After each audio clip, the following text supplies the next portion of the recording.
She texted, "Staying at Sarah's tonight. Don't worry." But Sarah was sitting next to me at the bar. I replied, "Say hi to Sarah for me." The frantic calls that started coming through when she realized. Original post. I, 29 male, was having a regular Thursday at Murphy's bar with the crew. Nothing special, just unwinding after a long week. Brett from accounting was complaining about his fantasy team. I was nursing my second beer, and then Lauren, the Lauren who was supposedly out of town, walks in. Lauren's my girlfriend of almost 3 years. Correction, my girlfriend who lives in my apartment rent-free because she's building her photography business. The same photography business that's been about to take off for 18 months. She sits down next to Brett and immediately starts scrolling through her phone. Doesn't notice me at first because I'm in the corner booth. Then my phone buzzes. "Lauren, staying at Sarah's tonight. Project ran late. Don't worry, I'll be home tomorrow afternoon. Love you." I stared at the text, then at Lauren, who was literally 15 feet away, laughing at something Brett just said. Then back at the text. The thing is, Sarah, Lauren's best friend since college, was sitting right next to me. She'd been there for the past hour, telling us about her new job at some startup. I showed Sarah the text.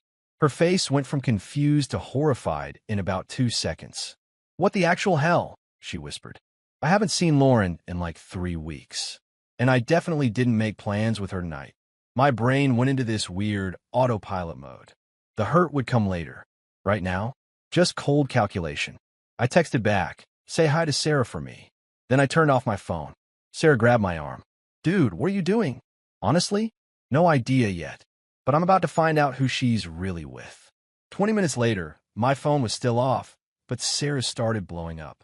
Lauren calling her, over and over. Then texts. "Why did you tell him? You're supposed to be my best friend. This is your fault." Sarah just stared at her screen, mouth open. She thinks I told you? She doesn't even know you saw my text response." Brett leaned over. "Bro, she's literally having a meltdown because she got caught in a lie. Turn your phone on. This is going to be good." Against my better judgment, I powered it back on. 67 missed calls. Yes, 67. All from Lauren. The texts were even better. "Ethan, please pick up. It's not what you think." Sarah's confused. "I am at her place. Why are you doing this? Call me now. You're being ridiculous." The progression from panic to anger was almost fascinating. I took a screenshot of every single message and backed them up to cloud storage. Then I texted her back one word. "Busted.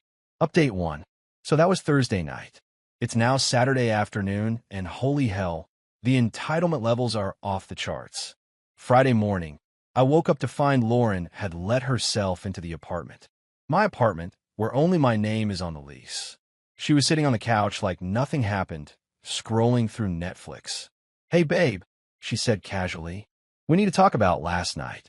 I stood in the doorway, coffee mug in hand. "Yeah, we do. Were you actually?" "I told you, Sarah's." "Lauren." Sarah was sitting next to me at Murphy's. I showed her your text. She had no idea what you were talking about. Her face did this thing where she tried to look confused, but just ended up looking guilty. She's covering for you? Did you threaten her or something?" The audacity. The audacity. "So, your story is that Sarah, your supposed best friend of what, 8 years, is lying to help me. Catch you in a lie you told me. You're twisting everything. Where were you?" She tried tears. The whole performance, shaky voice, hands over her face. "I was at a photography workshop that ran late, and I didn't want you to worry. So I said I was at Sarah's because I knew you'd be okay with that." "What workshop? Where? Who ran it?" I don't remember the instructor's name. It was last minute. Show me the receipt. The registration email. Anything. I paid cash. To a photography workshop in 2024. Cash. Sure. That's when her phone buzzed. She grabbed it quickly, but not quickly enough. I saw the name, Trevor. Everything clicked. Trevor. Her client, who needed constant portfolio updates and emergency reshoot consultations. Trevor, who she'd mentioned maybe 6 times in the past 2 months. Who's Trevor? A client. Show me his contract then. Show me the invoices you've sent him. She stood up, suddenly furious. "I don't have to prove anything to you. You're being controlling and paranoid. Get out. What? This is my apartment. My name on the lease. Get out. You can't kick me out. I live here. No. You stay here. Big difference. And that arrangement just ended. Ethan, you're overreacting. I grabbed her phone off the coffee table. She lunged for it, but I held it up. Let me see Trevor's messages. If he's just a client, you've got nothing to hide. She went pale, then red, then tried to grab the phone again. I just held it higher. That's private. Yeah, that's what I thought. Get your stuff. You've got 2 hours. I'm not going anywhere. This is my home too. Actually, it's not. You don't pay rent. Your name isn't on anything. You're essentially a guest who's overstayed their welcome. Her mom called 20 minutes later. Becky, a woman who's never worked a day since marrying Lauren's dad, trying to lecture me about responsibility. You can't just throw her out. Where's she supposed to go? Becky, she lied about where she was last night and has been texting some guy named Trevor constantly. She can figure it out. That's just how millennials communicate. You're being insecure. I'm actually Gen Z, but okay. Not my problem anymore. Lauren spent the next hour packing while crying loudly and calling various friends. I heard her version of events. He's kicking me out over nothing. I stayed at a workshop and he freaked out. He's always been jealous and controlling. No mention of the Sarah text. No mention of Trevor. Funny how that works. She left around 2 p.m. with 3 suitcases and her camera equipment. Slammed the door hard enough that my neighbor texted asking if everything was okay. Then started phase 2, the negotiation texts. I left my favorite blanket. Can I come get it? Need my mail forwarded. We should talk about this like adults. You're really going to throw away 3 years over a misunderstanding? I responded to exactly one. The blanket will be in the building lobby by 6 p.m. Have someone else pick it up. Don't contact me again. Got a call from Trevor that night. Yes, Trevor himself. Hey man, I think we should talk. About what? How you been hooking up with my girlfriend? It's not like that. We're friends. Lauren said you two were basically over anyway. Oh, that's interesting. Did she now? When did she say that? Like, a month ago? Weird, because a month ago we were planning a trip together. But sure, basically over. You can have her, man. Good luck. I'm not trying to. Hung up. Blocked the number. Update 2. It's been 2 weeks and Lauren's entitlement has reached truly impressive levels. Like Olympic-worthy. First came the financial awakening. Turns out when you don't pay rent or utilities for 3 years, moving out is expensive. Who knew? She started with the mutual friends. Tried to get them to convince me to help her out with first month's rent somewhere. Because apparently I owe her that. The logic was that since I let her stay rent-free before, I should invest in her new place. When that didn't work, she tried accessing our shared streaming accounts. Except they were never shared. They're mine. I paid for all of them. Changed every password Sunday night. Monday morning. Why can't I log into Netflix? Because you don't pay for it. We shared that. No, you used it. Big difference. This is petty. So, is lying about your location. She showed up at my apartment Wednesday night with her brother, Kyle. Kyle's this guy who thinks he's intimidating because he goes to the gym 5 days a week. He knocked on my door at 9 p.m. Yo, Ethan, need to talk. About what? About how you're treating my sister. She's broke, man. You know, she put everything into that business. You can't just cut her off. Kyle, she lied to me, cheated on me, and expected to keep living rent-free in MY apartment. What exactly should I be doing differently? Being a man about it. Helping her transition. I actually laughed. Being a man about it? She's 28 years old. She can figure out her own living situation. You're gonna leave her homeless? She's staying with your mom. Try again. Lauren pushed past Kyle into my doorway. I need my stuff. You took your stuff. Not everything. I have things here. Like what? My kitchen stuff. You mean the pots and pans I bought? The ones you used? Keep trying. The TV that I purchased 2 years ago. Receipts in my email if you want to see it. She started crying again. Real tears this time, I think. But here's the thing about crying. It works until it doesn't. It works until you realize the person isn't crying because they hurt you. They're crying because they're facing consequences. Ethan, please. I have nothing. Trevor won't even return my calls now. Oh, that's rich. So, Trevor ghosted you? The guy you lied to me for? Damn, that's rough. Don't be cruel. I'm not being cruel. I'm being honest. You made choices. Bad ones. Now you're dealing with it. I'll try to step in again. Bro, just give her some money to get started. No. Come on, man. I said no. She's an adult. She made her decisions. I don't owe her anything. They left after Lauren tried one more time to get into the apartment to look for her things. I told her I'd call the cops if she didn't leave. They'll call me a bad name, and they took off. Thursday, got a call from my landlord. Someone, definitely Lauren, had called claiming she was on the lease, and I'd illegally locked her out. Landlord was cool about it, just needed to confirm she was never on the lease. Sent him the paperwork. Done. Friday, she tried the workplace card, called my office, and told the receptionist she was my fiancée. News to me, and needed to speak with me urgently about a family emergency. Boss pulled me aside. Your ex called. Claimed some emergency. I told her we can't transfer personal calls unless you approve. Everything okay? Yeah, just ex drama. She's mad I won't bankroll her life anymore. Say less. I'll let reception know she's not to be put through. Last night, Saturday, got a series of texts from unknown numbers. Clearly Lauren using friends' phones. You ruined my life. I hope you're happy. Everyone thinks you're a piece of trash. Sarah won't even talk to me anymore. Yeah, because you try to throw Sarah under the bus. My mom says you're going to regret this. Trevor's getting back with his ex because of you. That last one made me genuinely laugh. How is Trevor's relationship my problem? How is any of this my problem? This morning I woke up to find she'd posted some vague posting on social media. Didn't name me, but everyone who knows us would figure it out. When someone shows you who they really are during a breakup, believe them. Throwing someone out with nowhere to go and cutting them off financially is abuse. Period. The comments were divided. Her friends, OMG, are you okay? What a monster. You deserve better, queen. My friends and people who actually knew the situation. Maybe don't cheat, then play stupid games. Didn't you lie about where you were? Sarah even commented, interesting take from someone who tried to use me as an alibi for cheating. Then deleted it, probably to avoid more drama.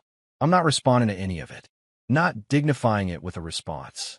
The people who matter know what really happened. Everyone else? Not my problem. Update 3. Final update because this needs to be closed out. It's been about 6 weeks since everything imploded. Lauren's gone full scorched earth. After the social media posts didn't get her the sympathy she wanted, she escalated. Hard. 2 weeks ago, I got a letter from some attorney. Not like a real firm, just some solo practitioner she probably found on Google. Demand letter claiming I owe her $15,000 for financial contributions to household during our relationship.